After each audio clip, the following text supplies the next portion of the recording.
Min Chen is asking, the ad performance example like comment and all that was shown in the Facebook post also. Now, this is a very good question.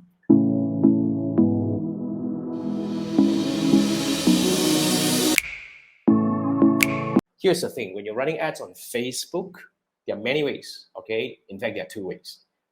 One way is you create a completely new post for the advertisement purpose, which is what we call the dark post. Now, in this situation, in this scenario, that particular advertisement or so-called the dark post will not be published on your Facebook page. All right, will not be published on your Facebook page. However, you can choose to publish it onto your Facebook page by doing a workaround at the back end. Now, you can actually go to my YouTube channel and search for posting Facebook ad to Facebook page.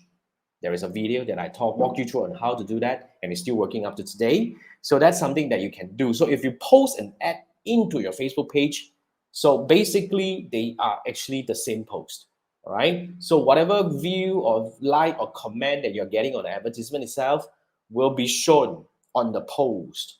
Actually the same post that you have published on your Facebook page. So that's how it works. Now, the other way around is you can actually run ads on Facebook, creating a Facebook ads using an existing post.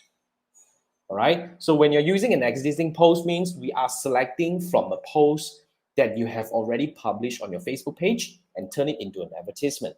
So when this happens, okay, basically we are using the post to run ads. So all the comments and likes that we are getting from running the ad will also be seen on the page as well, saying that, wow, this page, this post has got a lot of likes and comments and all that. It's awesome.